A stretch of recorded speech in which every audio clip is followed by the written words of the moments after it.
Ceux qui font Monaco sont au micro. Je suis Geneviève Berthy et bienvenue dans le podcast de Monaco Info.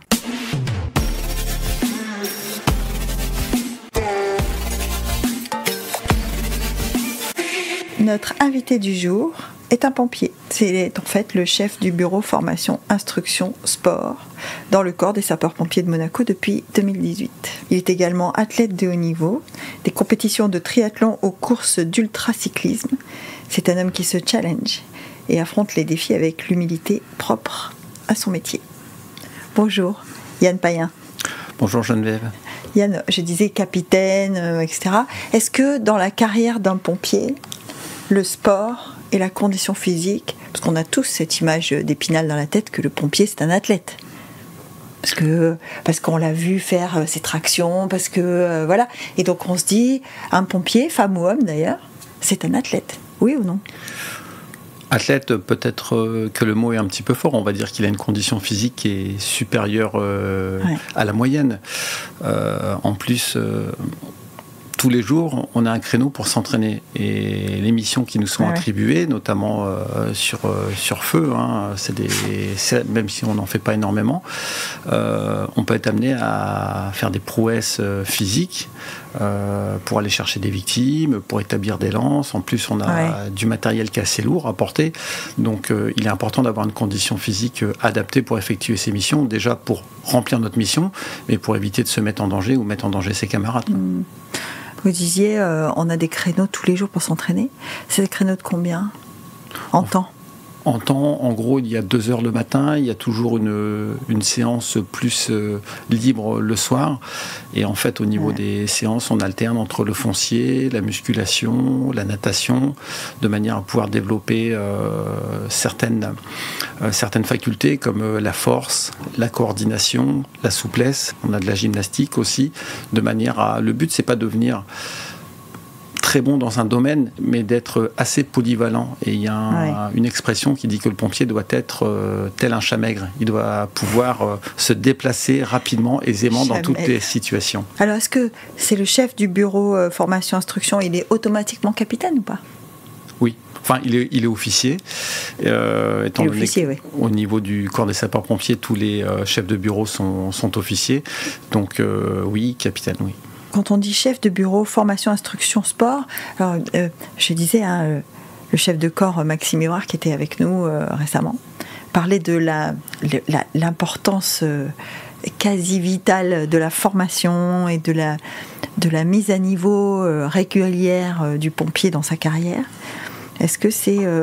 quand on s'attelle au chef de bureau, au bureau de la formation, qu'est-ce qu'on fait? On établit un plan par pompier? On établit un plan pour le corps? Comment on fait?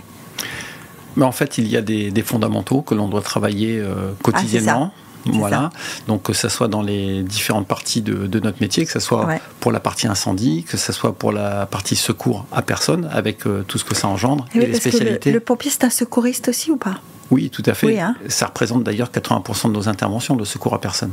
Le pompier est amené à secourir des personnes et faire des manœuvres de réanimation cardio-pulmonaire, de traiter des accidents de circulation, d'arrêter des hémorragies, en fait de faire les premiers gestes en attendant qu'un médecin arrive dans le cadre d'un événement grave pour maintenir la personne en vie et faire en sorte qu'on lui attribue le plus de chances possible d'être sauvé. Ce qu'on appelle les premiers secours en fait.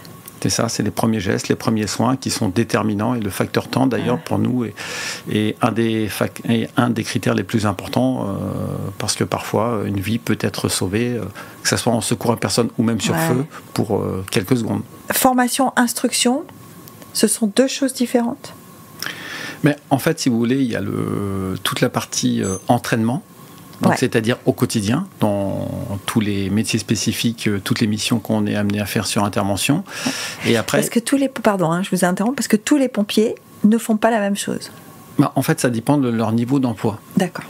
On va parler de chef d'équipe, de chef d'agré, de chef de groupe, de chef de colonne. En fait, il y a une hiérarchie opérationnelle. Voilà. de manière à ce que sur intervention, notamment les grosses interventions, ce soit structuré, qui justement on évite d'avoir ces flottements et qu'il y a vraiment une hiérarchie, une structure qui soit mise en place pour mener à bien la mission. L'instruction, c'est quand on forme des gens, on leur fait monter en compétences ?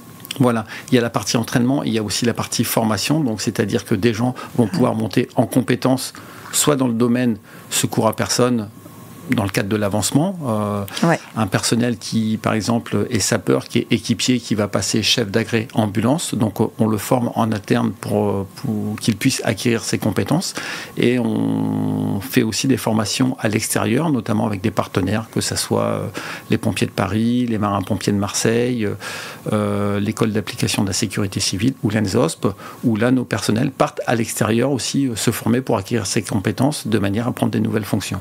Le job du capitaine, du chef de bureau, c'est aussi d'évaluer tous les pompiers du corps, en fait. On les évalue en permanence. En fait, il y a un suivi, il y a une traçabilité. Ouais.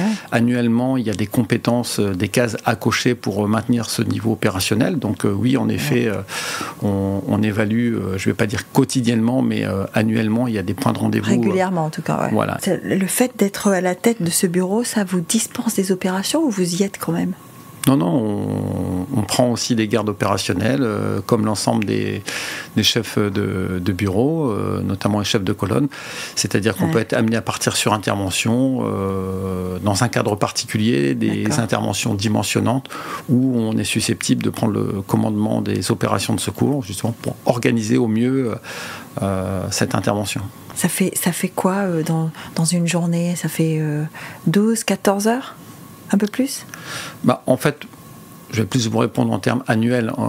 On travaille tous les jours, les horaires de bureau, et en plus, on a donc une centaine de gardes opérationnels par an. Ça peut être 24, 48, 72 heures, y compris les week-ends, où on assure justement cette fonction opérationnelle au sein de notre secteur d'intervention. Vous dites 100 gardes, ça fait quoi ? Ça fait, en représentant en volume, ça fait le tiers de l'année, quoi. Oui, voilà, c'est ça.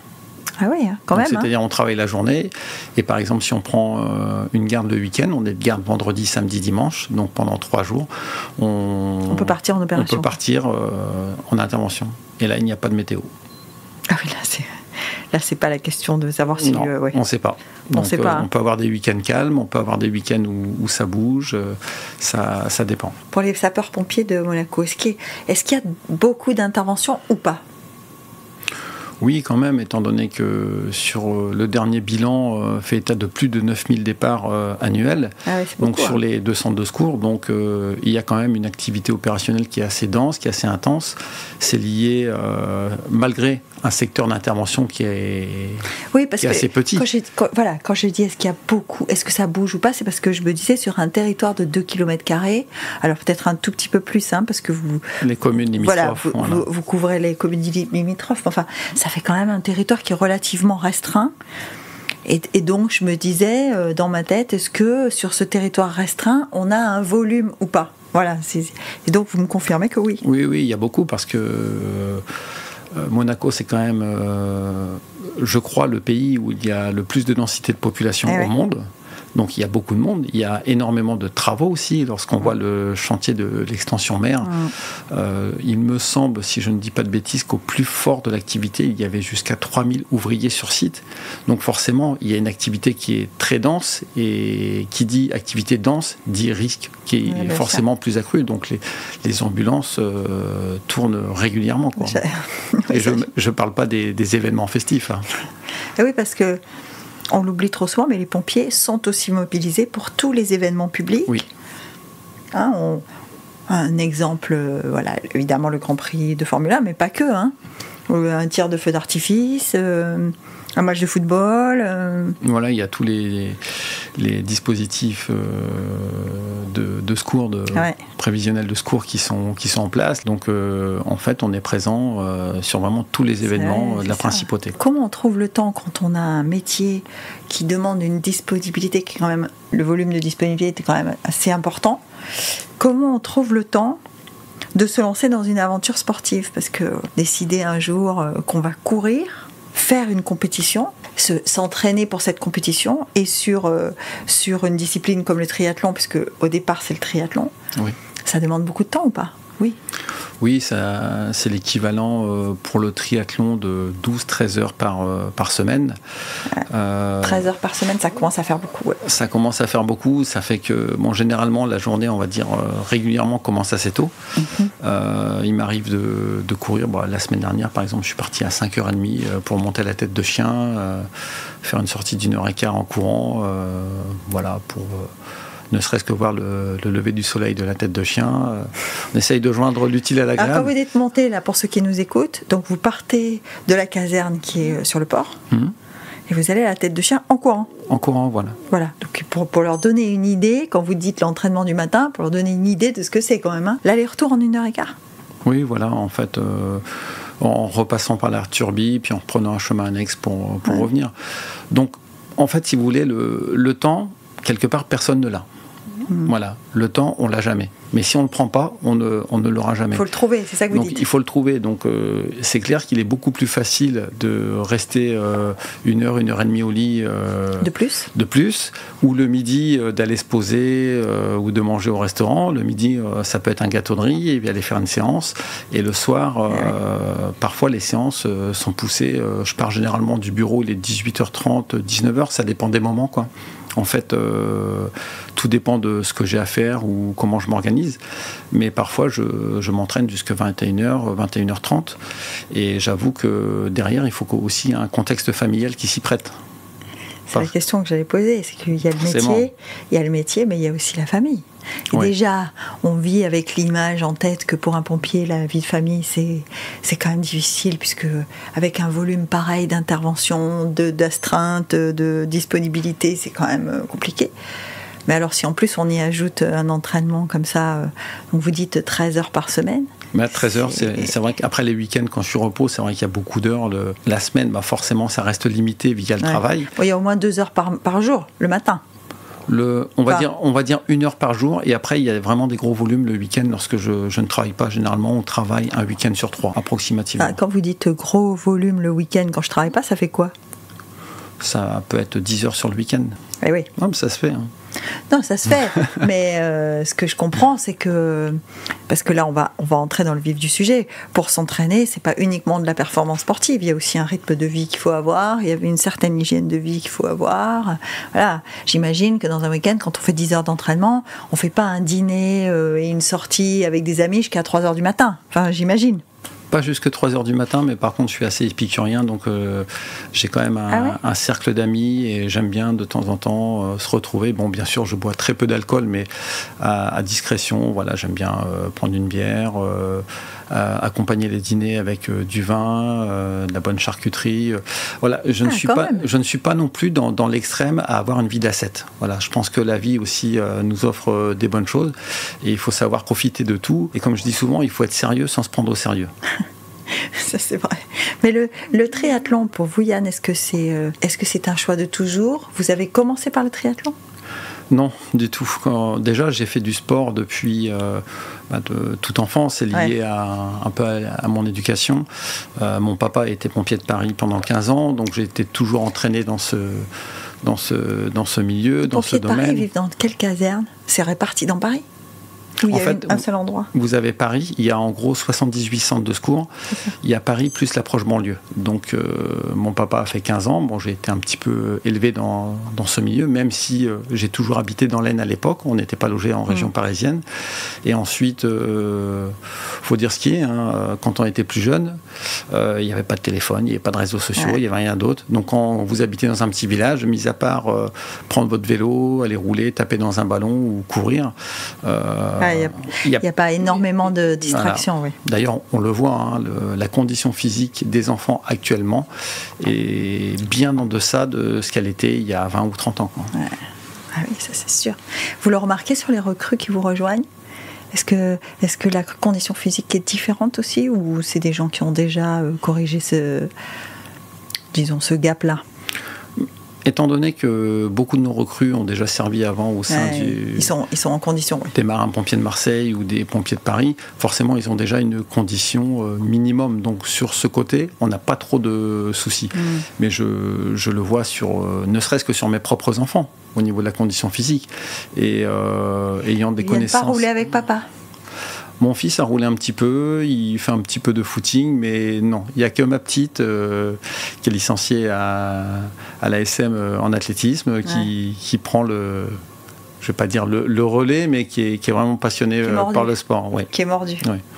Donc vous dites que vous avez toujours baigné dans cette ambiance-là, que vous avez grandi dans l'Aisne, donc forcément dans un petit village ou dans un endroit qui n'était pas extrêmement proche urbain. De Soissons, Voilà. Donc c'est ça, un jour on met les baskets aux pieds, on dit je vais y aller pour voir. Parce qu'il y a quand même un moment où vous réalisez que vous avez déjà une appétence et en plus une compétence. Parce que tout le monde ne peut pas courir bien, hein. Non, mais après, en fait, j'ai commencé vraiment la course à pied. Ensuite, j'ai fait du cyclisme pendant une quinzaine d'années. Ouais. Où là, ça s'est pas trop mal passé, on va dire. J'ai été champion de France militaire. J'ai gagné quelques courses. C'était sympa. Après, je fais partie des gens qui n'avaient pas le plus gros potentiel. Par rapport à certains amis qui, eux, avaient une classe naturelle. Par contre, j'étais un gros travailleur. Donc voilà, on essaie de compenser comme on pouvait, mais c'est en fait, si vous voulez, que ce soit dans la course à pied, le cyclisme, le triathlon ou l'ultra-distance, il y a certes la partie sportive, mais il y a tout ce qu'il y a autour. Et en fait, je pense que je suis beaucoup plus attiré par ce qu'il y a autour que par la performance, même si, voilà, faut être cohérent et il faut dire les choses telles qu'elles sont. On est quand même content, on est fier aussi de ce qu'on fait, sans pour autant se mettre en avant. Parce que si, par exemple, je vous dis, bon, je vais faire 35 minutes sur le 10 km. Ceux qui font 50 minutes vont dire wow, c'est exceptionnel, il est très fort ou autre. Mais celui qui fait 30 minutes, il va dire bah ouais, mais en fait, c'est ridicule. Donc on le fait avant tout pour soi, quoi. Ouais. Pour se sentir bien, pour avoir des objectifs. Le triathlon, ce qui est impressionnant pour ceux qui n'en font pas, c'est le cumul des distances dans les 3 disciplines. C'est-à-dire que tout de suite, on a des chiffres en tête quand on les cumule. Évidemment, alors, je vous dis évidemment, faire 5 km dans l'eau, ça semble pas comme ça, hyper impressionnant tout seul. Et puis quand on imagine que c'est, je sais plus les distances, mais je crois que c'est les plus petits, c'est 5, 21, enfin, des distances qui sont relativement envisageables pour monsieur et madame tout le monde, mais pas cumulées. Oui, après, si vous voulez, dans le triathlon, par exemple, si on prend la distance moyenne, où c'est 1,5 km de natation, 40 en vélo et 10 à pied, avant de poursuivre sur le longue distance, avant notamment de passer, Alpha Ironman et Ironman, l'avantage aussi, c'est qu'il y a 2 sports portés. Donc la natation, si on a appris très jeune, c'est un sport qui est très technique, qui, quelque part, ne fatigue pas. Par contre, ça se travaille avec quelqu'un qui n'a pas appris en étant jeune, c'est compliqué. Oui, parce que la natation qui ne fatigue pas, c'est ingrat. La natation qui ne fatigue pas, c'est la natation de celui qui maîtrise la portabilité. Hein. Voilà. On en parlait avec Lisa Pou qui était là. Elle me disait, il y a des moments où on sent qu'on est porté. Parce qu'avec la main, quand on fait passer la main dans l'eau, on sent qu'on est porté par l'eau. Et puis il y a des moments où on perd cette sensation-là. Et là, c'est très fatigant quand on perd cette sensation-là. En fait, à partir du moment où vous n'avez pas la glisse, où vous n'avez pas cette technique, où votre corps, tout simplement, n'a pas cette portée naturelle, parce qu'on n'est pas tous égaux. Hein. Il y en a qui vont être quasiment à l'horizontale sur l'eau, et il y en a qui vont avoir, comme on dit souvent, les jambes qui coulent. Et techniquement, c'est compliqué, et c'est des gestes qui se travaillent, mais... Je ne vais pas dire tous les jours, mais c'est très chronophage. Lisa c'est parlait, compliqué. Elle disait c'est très compliqué d'arrêter de nager, parce que même si on a cette portabilité naturelle, on perd très très vite des micro-sensations qui améliorent, mais notablement. Hein. Et donc elle disait, je ne peux pas m'arrêter de m'entraîner en fait, je ne peux pas m'arrêter de nager. Ah non, moi je suis admiratif envers les nageurs, parce que bon, il n'y a pas plus... excusez-moi l'expression, mais il n'y a pas plus chiant que de compter les carreaux au fond du bassin, quoi. C'est vrai. Je pense qu'ils ont une faculté de décrochage psychologique et au-dessus de la moyenne, quoi. Hein. Mais... Vous vous entraînez en piscine quand vous nagez? Oui, et quelquefois un petit peu en mer. Là, c'est beaucoup plus sympa. La plupart des triathlons, c'est pas en piscine, hein? Non, tous les triathlons sont en milieu naturel, que ce soit en mer, en étang, en lac, tout dépend de l'endroit dans lequel. Oui, c'est vrai, il n'y a pas de triathlon en faisant des tours de stade, il n'y a pas de triathlon sur une des pistes de vélo. Enfin, c'est sur route. Ça peut arriver, mais c'est très exceptionnel sur des événements de courte distance, des triathlons indoor qui ont tendance à se développer. Mais bon, c'est quand même beaucoup moins sympa que d'être en nature, quoi. Bah oui. Ça fait partie aussi des raisons qui vous ont attiré, le fait d'être comme ça pendant 4, 5, 6 heures dehors? Oui, le fait d'être en nature, pour moi, ça apporte quelque chose, un bien-être qui est sans commune mesure, parce que je suis très proche de la nature. Voilà, c'est quelque chose qui me plaît énormément. Ouais. Ici, le terrain de jeu, on va dire, il est quand même plutôt sympa. Et ça permet de s'isoler parfois aussi, de réfléchir, de penser, parce que lorsqu'on passe 3, 4, 5, 6 heures, en fait, parfois on a même l'impression qu'on ne pense pas, mais indirectement, on mouline pas que dans les jambes, on mouline aussi dans la tête. Ça me parle, j'allais dire. Parce que moi, je dis toujours, quand je pars courir, j'ai l'impression que je me vide la tête. Mais en fait, chaque fois que je rentre d'une session, j'ai pensé à des choses. Oui. J'arrive, je note des trucs qui me sont venus à l'esprit, j'ai connecté sur des choses, j'ai pensé à des choses que j'avais oubliées. Enfin, donc en fait, je me rends compte que je me vide pas du tout la tête, je pense. Non, donc quelque part, on fait deux choses. Ah oui, c'est ça. Donc, en plus, ça procure, on produit de l'endorphine et ça fait du bien aussi. C'est... À mon sens, pour attaquer une journée, il n'y a rien de mieux. Puis en plus, ça nous permet d'entretenir au mieux un petit peu notre corps, hein, ce qui nous sert au quotidien. Il n'y a rien... Pour moi, il n'y a rien de mieux que de se sentir bien dans son corps. Certes, dans sa tête, ça fait du bien aussi. Hein. Beaucoup de sportifs disent, même les psychologues disent que c'est le meilleur médicament. Hein. Il y a un équilibre chimique. Hein. Ça, c'est certain. Hein. C'est cet équilibre chimique qui est indescriptible pour ceux qui n'en font pas. C'est-à-dire que c'est difficile de leur expliquer, mais il y a un équilibre chimique neurologique qui se produit, ça c'est sûr. Ah non, mais Au-delà d'être bien dans son corps, il y a quelque chose qui se passe dans la tête. Oui. C'est indéniable. Et en fait, ce que les gens doivent comprendre, c'est que le sport ne veut pas dire forcément performance. Ouais. Le sport, c'est avant tout le bien-être. Oui, Yann, mais quand on fait du triathlon, forcément, on sait qu'on fait de la performance. Vous ne faites pas le sport au même niveau que tout le monde. En fait, ça va être comme je vous disais tout à l'heure, par rapport à certains. Ouais. Je vais pas avoir un super niveau, mais on le fait avant tout pour soi. Mais c'est sûr que après, on a toujours ce degré d'exigence, on a toujours envie de faire mieux. Alors, ce qui peut être contradictoire, c'est qu'on vieillit, mais on veut faire mieux. Donc, forcément, parfois, les cases ne rentrent pas forcément. On n'a pas forcément les bonnes pièces pour les bonnes cases. Mais le principal, c'est de se dire, voilà, j'ai fait ça, je me suis donné les moyens de le faire, indépendamment du résultat, je suis allé au bout de ce que je pouvais faire. Vous dites, on vieillit et on veut forcément faire mieux. Vous avez perdu du temps au kilomètre ? Dans le sens où vous avez amélioré le temps au kilomètre, notamment sur de la natation, dont je pense que c'est le plus compliqué pour gagner du temps au kilomètre par rapport à du cyclisme ou du running, où là il y a des techniques. Hein. Est-ce qu'en natation c'est facile de perdre du temps, dans le sens de gagner du temps au kilomètre, c'est facile ou pas ? En fait, en natation, on peut toujours gagner si on travaille beaucoup. Personnellement, c'est un point faible. Et clairement, je m'ennuie à nager.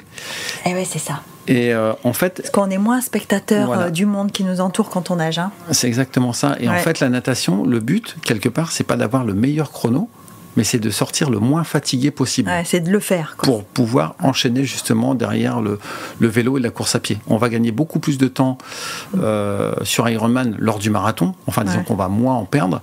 Parce que sur marathon, Ironman, s'il y a un moment... Vous explosez, vous faites le popcorn, comme on dit parfois dans le jargon. Vous pouvez perdre un quart d'heure, 20 minutes, une demi-heure, tandis qu'en natation, Si vous mettez 2-3 minutes de plus, c'est pas très très grave. Ouais, l'incidence est différente, ouais. Faire le popcorn, c'est quoi? C'est quand on n'y arrive plus, quand on est émoussé vraiment? Ah bah en fait ça arrive, on le sent arriver, mais le delta de temps entre le moment où ça arrive et vraiment où on explose, donc c'est-à-dire que en gros on explose généralement physiquement. On n'y arrive plus, quoi. Et on explose aussi psychologiquement. Donc c'est pour ça aussi que l'aspect psychologique sur du longue distance, c'est quelque chose qui se prépare en amont. On sait qu'on va souffrir, on sait qu'il y a un moment ça va aller, et il y a un vieux proverbe qui dit que de toute façon quand ça va bien, ça va pas durer longtemps, et l'inverse est valable aussi. Quand ça va pas bien, ça va pas durer longtemps non plus. Ouais, il y a cette sensation de roue qui tourne, ou on appelle ça de cycle qui s'enclenche, enfin on peut appeler ça de différentes manières, mais effectivement quand ça va bien, il faut savoir que ça va pas durer, et quand ça va pas, il faut savoir aussi que de toute manière, ça va pas durer non plus. Ça va pas durer, et puis justement, faut pas se préparer, mais faut l'accepter. Faut accepter le fait que ça n'aille pas bien, se dire. Ou accepter le fait que quand ça va bien, il faut lever le pied justement pour anticiper sur le fait qu'il y a un moment ça ne va pas bien aller. Donc c'est qu'en fait c'est un juste équilibre à trouver. C'est ça la gestion en fait. Hein. C'est ce que je disais un jour, je sais plus, quelqu'un qui m'a dit. Tu vois, quand tu vas commencer à courir, quand ça descend, n'accélère pas. Oui, voilà. Surtout qu'on casse de la fibre quand on descend. Et ça peut faire mal. Hein. Ça peut faire mal, ouais. Parce que là, on parle dans l'absolu, mais forcément, il y a le terrain, donc ça monte, ça descend, ça tourne, il y a la température, il y a la météo, il peut pleuvoir, voilà. C'est quand même, quand vous dites que c'est exigeant psychologiquement, c'est aussi exigeant sur les conditions. Oui, parfois, c'est sûr que lorsqu'on voit une météo, lorsqu'il fait froid, bon, ici, ça va, ça n'arrive pas souvent, mais il y a des coureurs, enfin des athlètes qui sont beaucoup plus à l'aise dans des conditions de chaleur ou compliquées. Et ça, si vous voulez, on ne le contrôle pas, c'est propre à chacun, on est tous différents, on a tous des points forts, des points faibles et des conditions météo sur lesquelles on va être plus en difficulté. À titre personnel, si je fais un triathlon, il pleut et qu'il fait 2 degrés, je peux avoir la meilleure forme du monde, je suis mort. Ah ouais? Ah, moi, c'est l'hypothermie assurée. Vous n'aimez pas le froid? Non. Pour un nordiste, je sais, mais... D'où le choix de Monaco, alors? Disons, on va dire que c'est quand même beaucoup plus sympa et que la météo est beaucoup plus adaptée à la pratique extérieure. Quand vous dites, même si je suis entraînée à 2 degrés, j'y arrive pas, c'est l'hypothermie assurée, c'est une chose que vous n'arrivez pas à contrôler. C'est important pour ceux qui nous écoutent parce que on a tous, en tout cas ceux qui vont s'intéresser à ça, on a tous, quand on court ou quand on fait de la distance, on a tous des phénomènes physiques qu'on ressent. Hein. Et parfois, je me dis, est-ce que je pourrais contrôler ça ou pas? Et je me rends compte que j'ai du mal à dire, je vais arriver au moment où je vais réguler ma température, je vais pas avoir très chaud. Je n'y arrive jamais, par exemple. Non, c'est assez compliqué. Après, bon, certes, de nos jours, on a quand même des équipements pour nous protéger qui sont très performants. Changé, hein. Très performants. Ouais. Et j'encourage vraiment les personnes à s'équiper avec des équipements de qualité. Certes, parfois, à des tarifs qui peuvent être assez excessifs, mais c'est hyper important de s'équiper. Mais à partir du moment où vous avez froid, que par exemple vous êtes mouillé, il y en a pour qui ont des réserves entre guillemets masse grasse qui est peut-être un peu plus élevée, qui vont pouvoir lutter un peu plus longtemps. Vous avez un nageur de l'extrême, Steve Le Foc, qui lui se nourrit pour produire du gras. Voilà, une couche de gras. Une couche de gras autour de lui pour supporter des températures d'eau extrêmement froides. Voilà, et si vous n'avez pas ça, moi personnellement, je suis d'un naturel assez... Pourtant, je mange beaucoup, hein, contrairement à ce qu'on pourrait croire, mais je suis assez, parce que là, assez comme sec. Ça, alors, les gens ne vous voient pas, mais moi, vous êtes en face de moi, vous êtes pas épais, comme on dit. Hein. Non. Pas non plus... Donc forcément, dès qu'il fait froid, j'ai pas grand-chose pour me protéger. Oui, c'est ça. Donc, alors, vous supportez pas le froid. Est-ce qu'il y a d'autres conditions qui, elles, vous sont favorables? Parce que bon, moi, j'aime bien faire du vélo, mais j'aime pas monter en vélo, vous voyez? Ouais. Non, mis à part ça, j'aime bien la chaleur. Je suis assez polyvalent en vélo notamment. J'aime bien le plat, j'aime bien grimper. Je suis assez polyvalent. C'est vraiment des conditions extrêmes. Par contre, s'il fait très très chaud, ça peut devenir compliqué. Mais surtout, si on n'a pas l'alimentation adéquate, si vous êtes en nature et puis que vous n'avez pas des fontaines régulièrement, des villages pour boire, on perd énormément d'eau en vélo notamment, ou même en course à pied. Donc si vous vous alimentez pas, forcément, même si vous êtes au top de votre forme, vous allez décroître, surtout en termes de boissons, quoi. De boissons. Si vous déshydratez, il y a un moment, ou même en termes de sucre, tout à l'heure en off, on parlait un petit peu de l'apport alimentaire pour le sport. Sur le triathlon, on dit que c'est le 4e sport, parce qu'il faut être capable de pouvoir ingérer quasiment sur un Ironman 90 à 100 grammes de glucides heure. Alors donc, l'estomac, parfois... 100 grammes de glucides heure, ça commence à faire beaucoup. Hein. Dans la perception, pour que les gens se rendent compte, sur un 21 km, on prend ce qu'on appelle les petits gels. Oui. Allez, avec 4 petits gels, on fait le semi. Oui.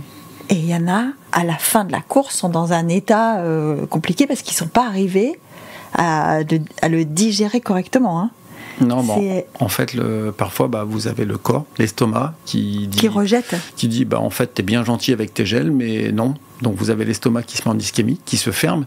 Et la seule chose que, généralement, les personnes qui font du sport, enfin, les sportifs peuvent prendre, c'est du coca. Parce que, boire, ça va encore. Mais il y a beaucoup de personnes, justement, c'est une grosse difficulté. On n'est pas... C'est comme dans beaucoup de domaines, on n'est pas tous égaux par rapport à ça. Ouais. Si votre estomac vous dit non, vous allez vomir, vous n'allez pas pouvoir vous alimenter. Et après, il y a tout un engrenage qui s'enclenche derrière, parce que psychologiquement, vous dites « je ne me suis pas alimenté ». Donc, j'ai pas d'essence dans le moteur. Ouais. Donc forcément, je vais pas avancer. Et en fait, vous partez dans un espèce de bad trip et c'est compliqué justement de pouvoir se remobiliser. Et c'est pour ça qu'on revient encore sur l'aspect psychologique, de manière à pouvoir de temps en temps se mettre un coup de pied aux fesses et pour pouvoir rebondir. Et ça, pareil, ça se travaille, ça se prépare. Et ces dernières années, il y a beaucoup de coachs mentaux qui se sont développés. Alors ça, j'ai l'impression que quel que soit le sport, on a enfin compris que l'aspect mental est déterminant dans la performance. Et que donc les coachs mentaux, maintenant il y en a auprès des tennismen, dans les équipes de foot, voilà, en tout cas globalement auprès des athlètes qui sont en compétition exigeante. Kevin Mayer en parlait en disant moi j'ai besoin d'une formation, j'ai besoin d'un suivi mental parce que sinon le décathlon c'est tellement dur que j'y arrive pas. On se dit aussi, et c'est peut-être ça la question que j'ai envie de vous poser, c'est quand on s'entraîne tout seul, comment on fait ? En fait, on utilise, c'est un tout. En fait, on se prépare psychologiquement en se disant, je sais déjà, on sait qu'il y a un moment ça va pas aller. Donc on s'y prépare, on le sait déjà, et on se dit tiens, c'est pas encore arrivé. C'est une tolérance à l'échec. Je n'irais pas jusqu'à dire que c'est une tolérance à l'échec, mais c'est quelque chose, c'est une tolérance à la difficulté. Et à partir du moment où on sait déjà, et quand ça arrive, ça y est, ça arrive. Maintenant, qu'est-ce que je mets en place psychologiquement pour contrer ce phénomène ? Parce que lorsque vous avez un objectif, vous faites doubler en course pour pouvoir se remobiliser. Et en fait, on pense à des choses positives. Et c'est pour ça que le coach mental, l'environnement personnel, aussi, c'est hyper important. Si à un moment vous n'êtes pas bien familialement, si vous apprenez une mauvaise nouvelle, si au travail c'est compliqué, en fait, c'est vraiment... Comme on dit souvent, il faut avoir tous les paramètres au vert. Si à partir et on le sent parce que même sur des outils comme la musique, si vous courez avec de la musique, s'il y a un moment où vous avez une pensée, où vous croisez quelqu'un sur le bord de la route que vous aimez bien, pour qui vous avez beaucoup d'estime et qui vous encourage, qui vous fait la surprise d'être là, vous allez vous rebooster. Et il y a un exemple très concret.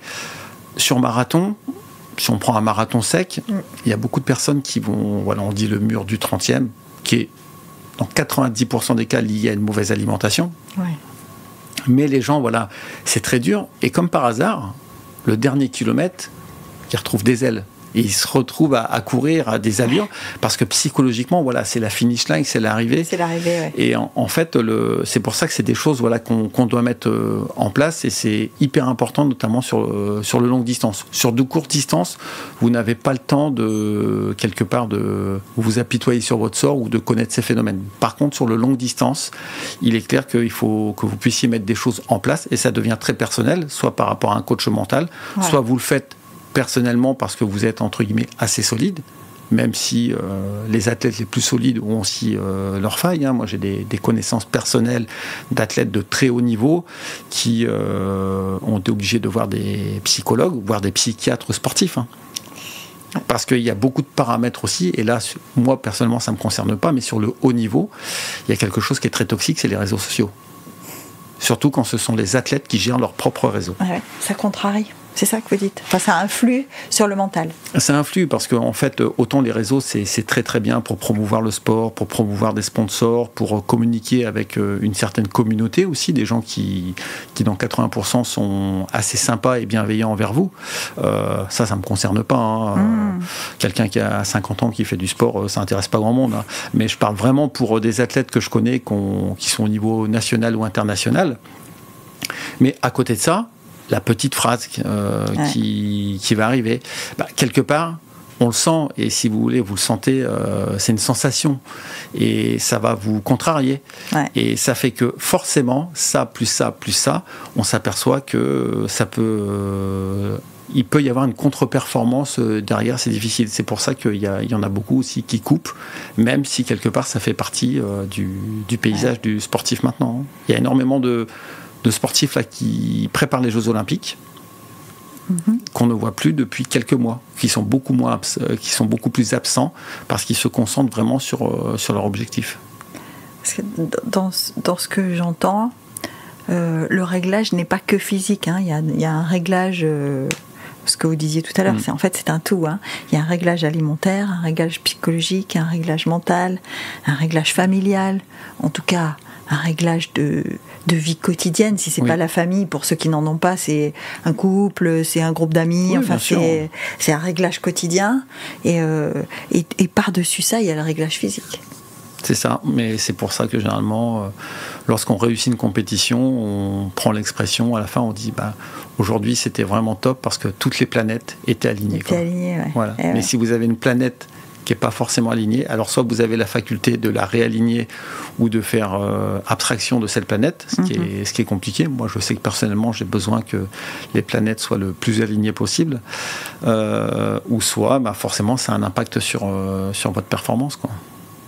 Parce que, on revient 2 secondes au métier, quand on est sapeur-pompier, il y a quand même, j'imagine, des moments où ils se sont passés des choses dans l'intervention de la veille ou qui ont pu être difficiles. Vous disiez le secours à la personne, vous arrivez, il y a quelqu'un qui est pas en bon état, où il y a eu un accident. Est-ce que ça reste dans la tête quand on s'entraîne ? Ça peut rester. Après, lorsque vous faites des interventions, durant ma carrière, ça m'est arrivé de voir des choses qui n'étaient pas forcément très jolies. Ce que je veux dire, c'est que vous avez plus l'occasion de voir des choses difficiles en faisant ce métier qu'en travaillant dans un bureau, à faire des métiers très compliqués aussi, mais...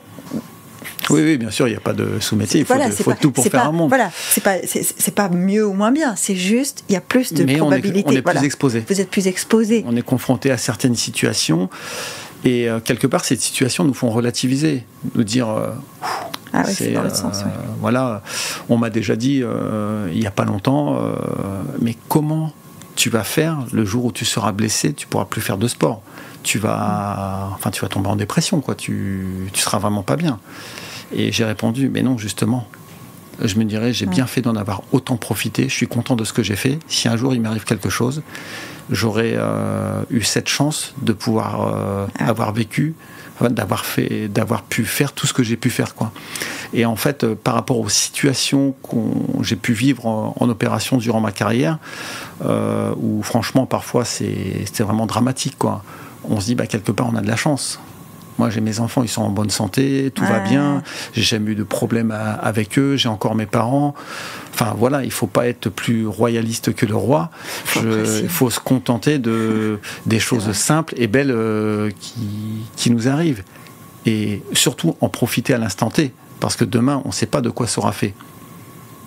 Je peux partir du podcast, apprendre une mauvaise nouvelle, me faire renverser par une voiture, j'en sais rien. Ah bah non, je croise les doigts là. Je vais éviter, ça serait pas mal. Bon, les collègues sont pas loin, mais voilà, parfois il faut vraiment être conscient de ce qu'on vit, conscient de ce qu'on a, sans forcément aller plus loin et vivre l'instant présent surtout.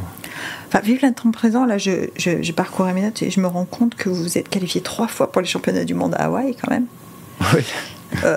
Alors quand je regarde en arrière, je me dis que je suis content d'avoir profité. 3 qualifications au championnat du monde pour quelqu'un qui me dit qu'il n'est pas spécialement doué en natation ou quoi que ce soit. Quand vous dites je suis content d'avoir fait ce que j'ai fait, et ce qu'il y a aussi dans votre approche, je disais en introduction, vous êtes quand même quelqu'un qui se challenge beaucoup. Ouais, je pense que ça fait partie de ma personnalité. Après, je n'ai rien à prouver, entre guillemets, à personne. C'est surtout pour moi, mais c'est vrai que j'aime bien me challenger. 3 championnats du monde alors que vous n'êtes pas professionnel, c'est quand même quelque chose. Oui, quand j'ai commencé le triathlon, c'était un de mes objectifs. Après, j'ai beaucoup travaillé. J'ai un passif de cycliste qui me permettait d'avoir une certaine qualité en vélo et puis surtout aussi en course à pied.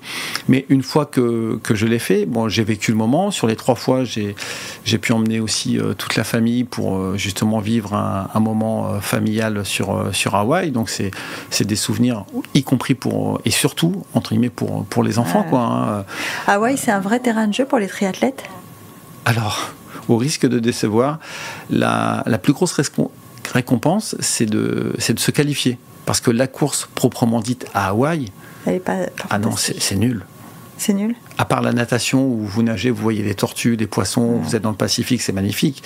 Mais le vélo, un aller-retour sur l'autoroute, et le marathon, un aller-retour sur l'autoroute, par 40-45 degrés, franchement, j'ai connu mieux, quoi. Ouais. C'est pas votre course préférée, quoi? Non, mais par contre, c'est l'île proprement dite, l'atmosphère qu'elle dégage, c'est très spirituel. Sur Hawaï, la population, souvent les îles, d'ailleurs. Les décors, c'est magnifique. J'ai pris énormément de plaisir. Oui, c'est très particulier. Oui, vous avez Lanzarote qui est pas loin, qui est beaucoup plus près et qui est tout aussi sympa, quoi. C'est vrai? Ouais. Vous avez couru là-bas à Lanzarote, oui. Ouais. J'ai fait 4 fois l'Ironman de Lanzarote. Ouais. Et c'est une île que j'aime énormément. Elle a un truc. Elle a un truc? Ouais. En plus, il y a des vols qui sont ouverts direct de Nice cet hiver, donc 3h30 vous y êtes. Voilà, ça veut dire que aller faire un petit stage à Lanzarote. C'est pas impossible que j'y retourne. Vous dites j'ai un passé de cycliste. Alors, on en a parlé juste avant de commencer. Vous vous êtes mis à l'ultra-distance en vélo. Oui. L'ultra-distance en vélo, pour ceux qui savent pas, ça veut dire on dépasse combien de kilométrage? Alors, on va dire que déjà, ça se compte en plusieurs jours. Donc, en fait, les premières distances, ça commence à 300, 500, 1000, 2500 kilomètres. Oui. Voilà. Kilomètres. Ah oui, non, mais pour les gens, c'est important. Ouais. C'est pas... Les gars, on parle de kilomètres. Ça commence à 300. Donc. Là, je regardais les étapes du Tour de France. On est au maximum à 200 km. 200, 210. Oui. Les plus longues, les plus exigeantes sont à 230. Et là, ils commencent déjà à dire c'est beaucoup trop. Ils roulent beaucoup plus vite aussi. Ouais, ils roulent beaucoup plus vite, mais quand on fait de l'ultra-distance, alors quoi, c'est plus de l'endurance? Oui, voilà. En fait, l'ultra-distance, il va y avoir de l'endurance, mais c'est surtout aussi c'est un voyage personnel. Ouais. Donc, c'est-à-dire que vous êtes avec votre vélo, vous roulez. Tout à l'heure, on disait, voilà, on réfléchit, on pense à beaucoup de choses. C'est une déconnexion totale.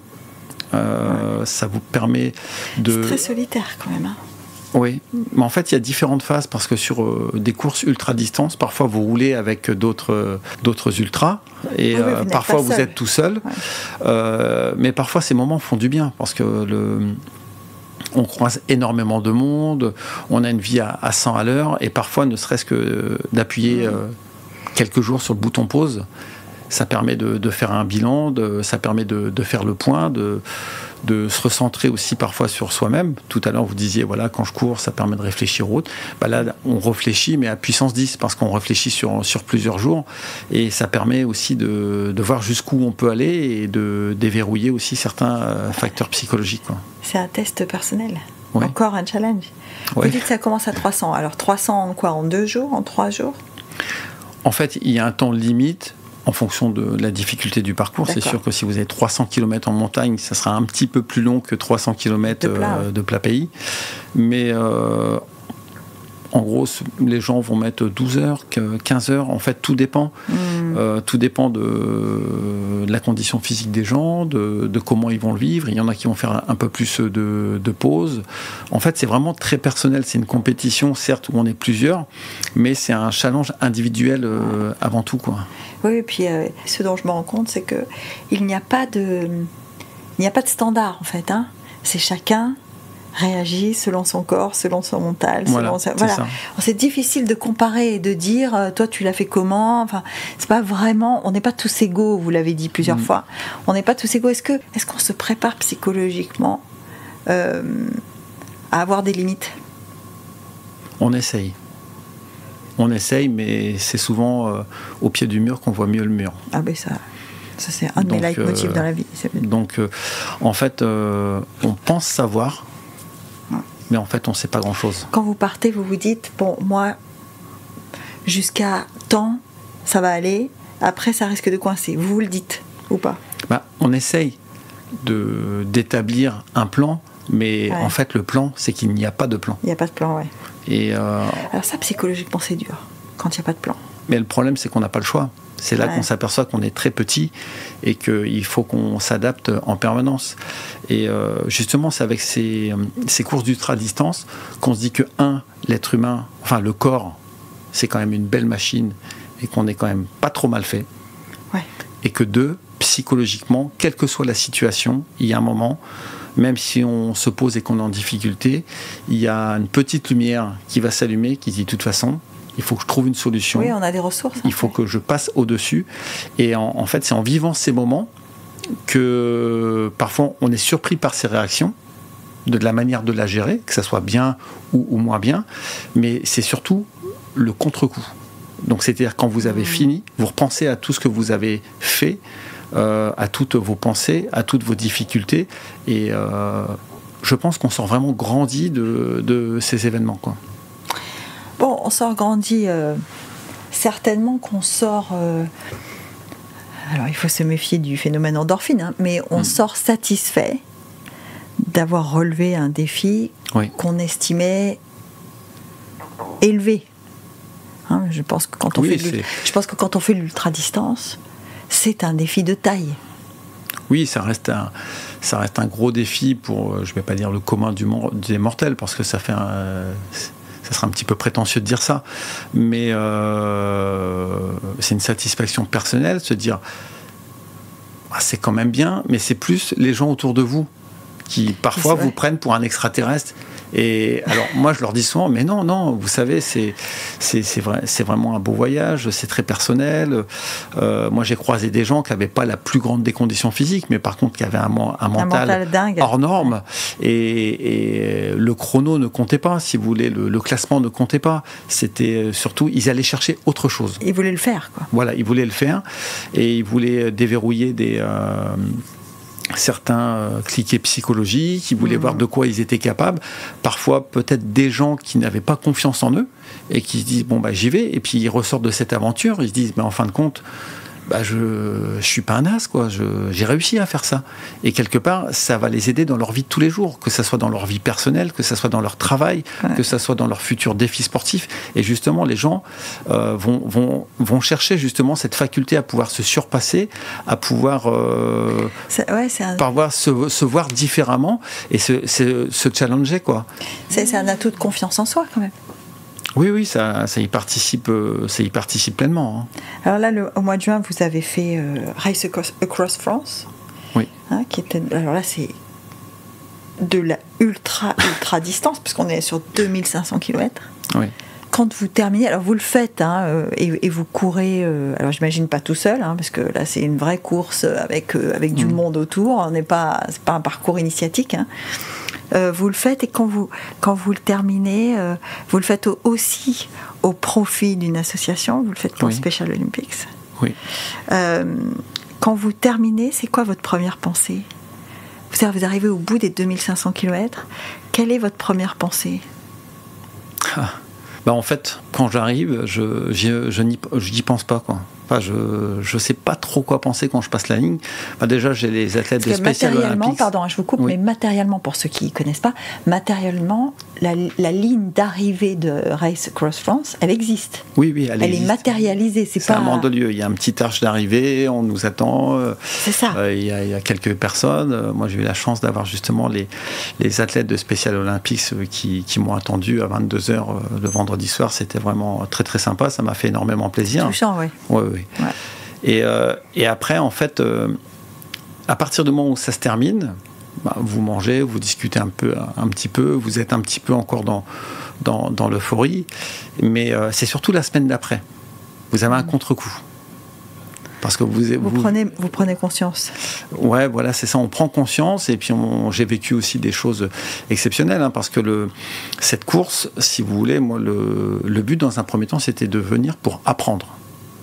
Voir comment j'allais réagir, sur 2500 km. Alors les gars, je me mets à 2005, on va voir. Ouais, mais c'est ça, les personnes qui vieillissent, comme je dis, moi je suis pas une Formule 1. Moi je suis plus les personnes qui vieillissent. Vous faites plus de distance. Vous faites plus de distance aujourd'hui que vous n'en faisiez il y a 20 ans, par exemple. Je pense qu'il y a 20 ans, on m'aurait parlé de 2500 km. Moi, j'ai dit, mais c'est bon, quoi. Va-t'en, quoi, avec ton projet, vous êtes cinglé, quoi. Ah ouais. Mais Vous étiez plus dans le sprint que dans le marathon. Ouais, voilà, des choses plus courtes, mais j'avais d'autres envies. C'est comme avant, je faisais du vélo, je suis passé au triathlon, là, je commence à aller vers l'ultra-distance. Alors, je ne sais pas si c'est un signe d'évolution ou autre, mais parfois, j'ai besoin de voir autre chose, de rencontrer d'autres personnes, de changer de sensation. Voilà, de pas toujours rester dans le même contexte, parce qu'il y a un moment où je pense qu'on a fait le tour de la question, et il n'y a pas plus embêtant que de rester toujours dans le même contexte, refaire toujours la même chose. Je trouve ça hyper ennuyeux. On n'a qu'une vie, il faut essayer d'aller voir ailleurs ce qui se passe. Après, on peut faire des erreurs, on peut peut-être aller dans des directions qui quelque part vont pas nous convenir, mais dans l'ultra-distance, moi personnellement, j'ai trouvé ce que j'étais venu chercher, quoi. Donc c'est-à-dire que en gros, il y a le devoir d'accomplissement, mais il y a aussi le bien-être, et puis les personnes aussi que j'ai rencontrées. Parce que j'ai rencontré des personnes exceptionnelles. Et il faut savoir que lorsque vous faites ces courses, en gros, je roulais 350 km par jour. Donc, avec combien de récupération entre ? En fait, si vous voulez, il n'y a pas de météo. On dort où on veut, quand on peut. Combien on veut ? Combien on veut. Il y a juste une règle où il faut dormir 4 heures toutes les 36 heures. Bon, j'ai dormi un petit peu plus parce que moi j'ai besoin de dormir, quoi. Parce que si vous dormez pas, il y a un moment, le corps il vous dit t'es bien gentil avec ton vélo, mais moi si tu dors pas ou si tu manges pas, le corps va s'arrêter. Ouais, ça va pas le faire. Et, popcorn, voilà. Mais là c'est un vrai popcorn, là. Alors le popcorn à vélo, il est plus important que le popcorn sur la route quand on court ? Quand vous faites une belle hypoglycémie, ça peut faire mal. Ça m'est arrivé. Pas que sur la Race Across France, d'autres fois, tout simplement, si dans votre voiture il n'y a plus d'essence, c'est la panne sèche. Donc, il faut vous réalimenter. Une hypoglycémie en vélo, on fait quoi ? On met le pied par terre ? On arrête ? Si vraiment vous faites une vraie hypoglycémie, vous avancez plus, c'est même dangereux, parce qu'avec la circulation, si vous tombez, ou si vous faites des écarts sur la route, ça peut devenir très dangereux. D'autant que parfois les automobilistes sont vraiment pas sympas avec les cyclistes. Non. Et à contrario, parfois il y a des cyclistes qui ont vraiment un comportement inadapté sur la route. Qu'est-ce que vous faites quand vous posez le pied ? Vous avez cette lucidité de vous dire il faut que je m'arrête ? Pas toujours. Là, justement, sur la Race Across France, j'ai beaucoup roulé, quelques étapes, j'ai roulé avec une amie, et il y a un moment, je m'étais mis en tête de rejoindre la base de vie de Pézenas. Ouais. Et il y a un moment, j'étais cramé, clairement. Et je commençais à m'endormir sur le vélo. Et vous le sentez pas ? Si, on le sent. Mais moi, dans ma tête, je dirais, j'irai à Pézenas. Et quoi qu'il arrive, coûte que coûte. Obstination. Voilà, c'est ça. Et quelque part, là, j'étais inconscient, quoi. Et je n'étais plus lucide. Et mon ami, elle me dit, non, mais Yann, arrête-toi, dors, mets-toi sur le bas-côté. Je fais non. Et j'ai même limite, enfin, c'est même pas limite, j'ai même été désagréable avec elle. Je dis non, mais c'est bon, arrête de me saouler. Ouais. J'irai là-bas et point. Et point. Donc j'y suis arrivé, hein, mais à très faible allure, et c'était de l'inconscience. En fait, si vous voulez, pendant ces épreuves, vous passez par tous les états. Il y a un moment, moi, je me suis surpris, au petit déjeuner, devant ma tasse de café, et me mettre à pleurer, littéralement. Parce qu'en fait, vous avez des émotions qui sont décuplées sur ces événements. Vous êtes à fleur de peau. Donc pleurer devant ma tasse de café. J'avais une amie qui faisait les 1000 km, mais elle me dit Yannou, je t'ai jamais vu comme ça. Et je savais pas pourquoi. Ça m'est arrivé sur le vélo aussi. Et ça vient d'un coup, vous savez pas pourquoi, vous allez pleurer pendant 1 minute, et d'un seul coup, ça s'arrête net, et vous repartez. C'est parce que vous avez vraiment des émotions qui sont décuplées, vous êtes à fleur de peau, vous rencontrez des mondes, des personnes, des gens exceptionnels, et il y a un moment où vous êtes vraiment sans filtre. Et quand vous roulez, vous vous apercevez qu'à un moment où vous racontez votre vie à d'autres personnes, et les autres personnes, c'est pareil. Et vous racontez des choses, bientôt, que vous ne diriez même pas à votre meilleur ami, quoi. En fait, c'est une sensation de... C'est comme si vous vidiez complètement et que vous faisiez un reset, quoi. C'est pour ça que le retour, quand d'un seul coup vous revenez à la vraie vie, là vous prenez un chaos technique. Vous avez quelques jours où vous faites ouf. Là c'est dur. On n'en a pas parlé, mais le retour, comme vous dites, le retour à la vraie vie, d'abord vous, c'est le retour au travail, hein, parce que, oui, le retour, quand on n'est pas professionnel dans un sport, c'est ça. Il y a un moment donné où on revient dans d'autres responsabilités que celles de la performance. Vous, en plus, vous êtes officier, donc vous avez la responsabilité de ceux que vous dirigez. Donc c'est aussi, on revient à ça. On revient à la famille aussi. Comment ça se passe ? On revient à la famille. Ça se passe assez bien. Vos enfants, quand ils parlent de vous et que vous terminez Race Across France, qu'est-ce qu'ils vous disent ? Bon, ils sont fiers quand même, je pense. Ouais. Ça leur donne pas pour autant envie de faire du vélo. Non, ils n'ont pas envie. Je pense qu'ils sont contents, ils sont fiers, ils suivent. Au moins, il y avait des petits appels, des petites photos. J'avais créé un petit groupe WhatsApp où de temps en temps j'envoyais des photos, ou même à certains amis, parce que j'avais pas forcément le temps d'alimenter les réseaux ou autres. Bon, même si je mettais régulièrement des stories sur des événements particuliers pour suivre, quoi. J'ai essayé, et puis en plus on avait Iliona et Nina à la caserne à qui j'avais donné tous les codes d'accès, et qui m'ont filé un petit coup de main aussi. Mais non, on garde quand même le contact, mais quelque part familialement, en fait, ils comprenaient que parfois j'avais ce besoin quelque part d'isolement, il était aussi nécessaire. Donc ça peut paraître particulier, mais parfois, ne serait-ce que couper, même vis-à-vis de sa famille, ça fait du bien. C'est important d'avoir du temps pour soi. Parce que, notamment dans une famille, même dans le couple, je dis souvent que le couple, c'est 3 personnes. C'est lui, c'est elle, et c'est eux 2.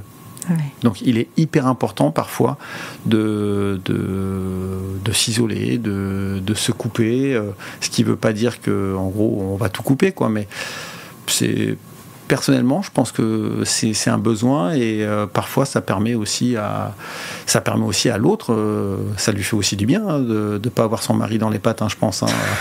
faut dire ce qu'il est, quoi. Donc, c'est possible. Mais c'est même certain. C'est possible.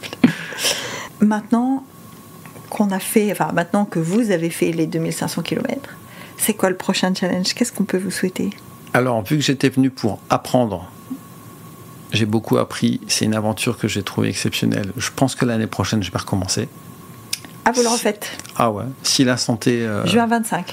Voilà, juin 25, du 12 au 22 juin. Donc, sauf blessure, événement particulier. 2500. Oui. De nouveau. Ah oui. Ah, mais c'était... On traverse des régions, parce qu'on visite la France en même temps, hein, donc on passe par des lieux magnifiques. J'ai vu des paysages, mais à couper le souffle, et ça, c'est des choses qui se vivent. La France reste magnifique. J'ai même remarqué le changement de mentalité entre certaines régions. Bien sûr. Entre les gens qui nous accueillent avec le sourire, qui sont sympas, et je ne citerai pas les régions, mais des gens où c'est plus dur. C'est plus compliqué, quoi. On sent que limite, il faudrait la petite bombe lacrymogène dans la poche au cas où, quoi. Donc non, l'objectif c'est de recommencer cette course, sachant que le circuit change tous les ans. Donc en fait, on redécouvre autre chose. Vous pouvez pas le reconnaître, c'est pas. Non. Et sinon, là, à court terme, mis à part un petit trail du côté d'Embrun. En septembre. Non, au mois d'août, là, je pars en vacances, c'est un 26 km, donc sur les hauteurs d'Embrun. Donc voilà, petite course de 2h30 en montagne, ça peut être sympa. Ça tient en forme, quoi. Et le gros challenge maintenant, ça va être début septembre, où je vais faire les championnats du monde duathlon longue distance à Zofingen, en Suisse. Duathlon. Oui. C'est quoi? C'est vélo running? Non, là, il y aura 10 km de course à pied, 145 en vélo et 25 à pied, encore derrière. Enfin, quand vous dites 25 à pied, c'est 25 en courant de nouveau? En courant de nouveau, oui. C'est quoi? C'est une course de 6 heures? 5-6 heures? Là, 7 heures, parce qu'il y a pas mal de dénivelé en plus, que ça soit à pied ou à vélo. Et vu que la Suisse est assez jolie, donc... On profite. Peut-être pas sur l'instant présent, mais juste après. Donc non, c'est le gros objectif que je me suis fixé, en espérant que physiquement ça aille bien, et pourquoi pas essayer de faire un résultat honorable. On verra bien. Écoutez, on va vous suivre. C'est gentil, merci. Merci Yann, merci d'avoir passé un moment avec nous. Merci Geneviève. Merci.